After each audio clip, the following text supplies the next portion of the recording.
邵子峰，我係一個導演同埋節目主持。喺我身邊嘅係龍小菌，大家好。佢係一個歌手，佢以前係一個中學教師，今日佢係港大嘅學生。我想講講，即係我係演藝界啦，我想講講。近幾日咧，我聽到一啲演藝界講嘅説話咧，雖然有好多演藝界嘅朋友都出嚟撐啦，但係我都聽到一啲咧好涼薄嘅説話。例如，我見到有人講，佢話使乜搞到咁複雜啊？叫啲電信商 cut 曬呢度嘅電信，橫掂啲人喺度集會，都係喺度上網睇劇，同埋上 Facebook 嘅啫嘛。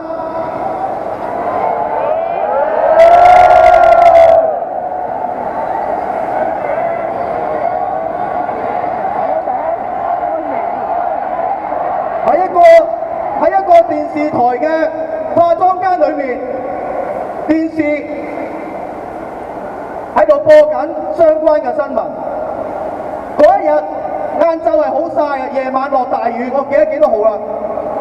我親眼睇住有兩個藝人喺度講，個天已經講咗俾我哋知邊個啱邊個錯啦。日頭就嘥死佢哋，夜晚就淋死佢哋。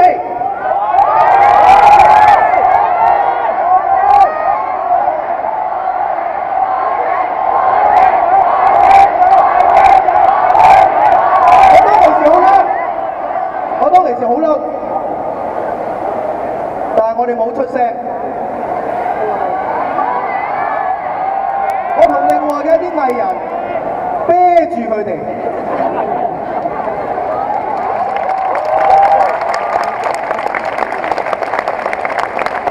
我到而家都好後悔，我淨係啤住佢哋，因為我仲要撈啊嘛。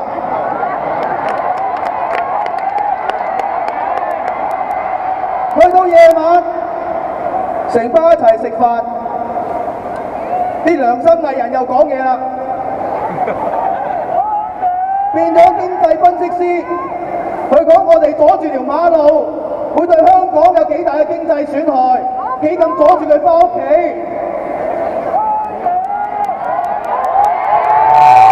當其時我雙手撳住張台，有少少震，考慮緊反唔反台。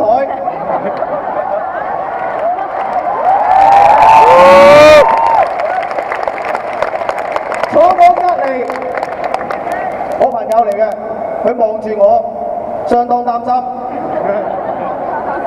再坐多個隔離，開得名。再坐多個隔離，有一個真正嘅有良心嘅藝人，佢叫做欣宜，即係阿比姐個女。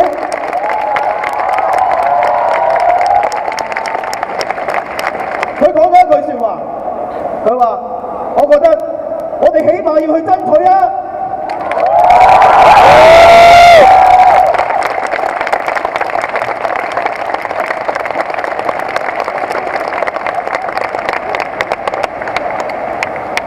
當時我好激動，但係我都冇開聲。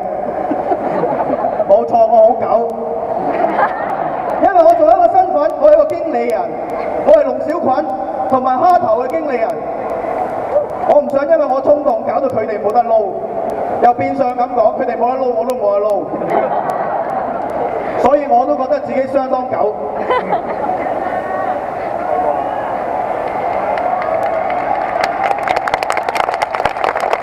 後來我將呢件事寫上咗去 Facebook 上面，有記者問我，我死都唔肯講，冇再叫我開名啦，我好有壓力㗎。但係有啲雜誌寫啱咗。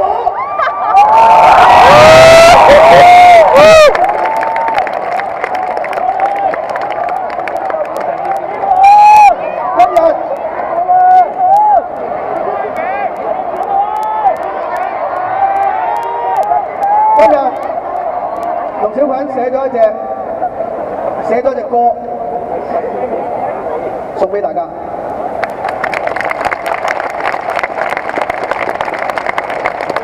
唔該晒我後面嘅音樂人阿花幫手彈吉他。呢首歌叫做，大家要留意歌詞，雨傘花。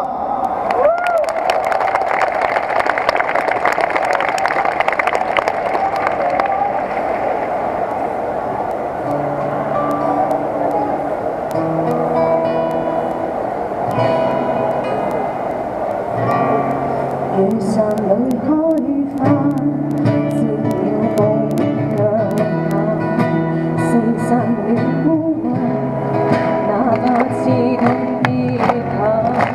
雨傘已撐起，救這片旱地，四散隨風飛，帶領我到聖地，看看這天空，變暗了雨勢洶湧。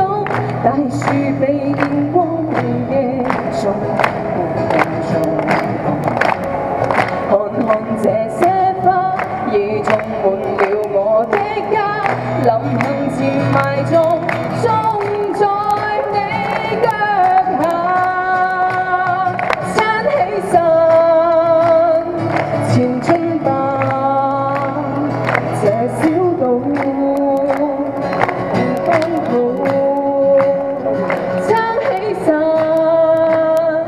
前進吧，攜手吧，刺穿它，撐着傘向前行，沙礫裏找清水，心着血，生死決，想歸去，請歸隊。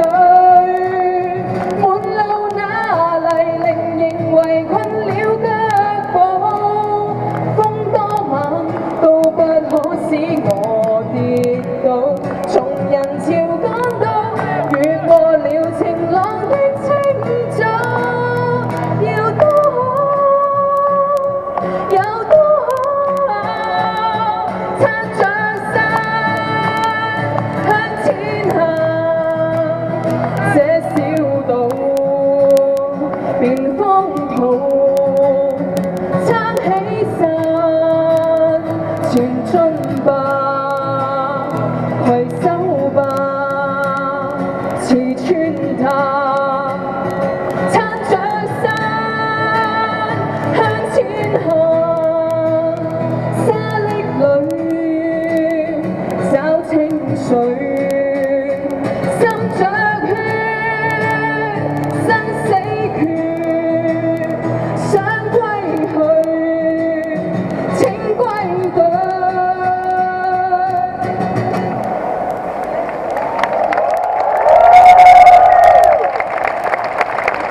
我想講嘅係，我而家每一朝起身，第一件事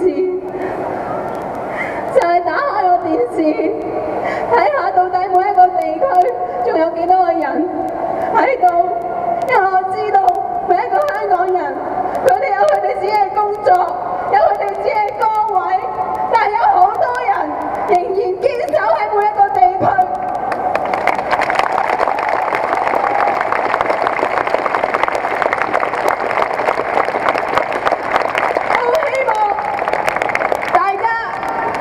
只要你一得閒，你就要去到每一個地區去支持佢哋，因為佢哋係好需要你哋㗎。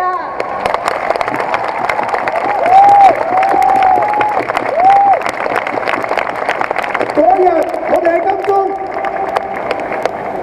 我哋和平咁樣靜坐，叫口號，佢哋放催淚彈。尋日喺旺角，有人打到俾人頭破血流，有人當街咁樣非禮女士，佢哋放乜嘢啊？佢哋放人！我喺旺角，我咁多人嚟都喺旺角，我親眼見到佢哋一個將一個搞事打人嘅人放走，送佢哋上的士。到底我哋香港警察發生咗咩事咧？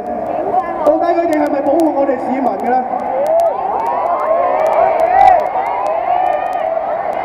我呼籲演藝界有更加多朋友出嚟去支持呢一次嘅和平抗爭。多謝各位。多謝各位。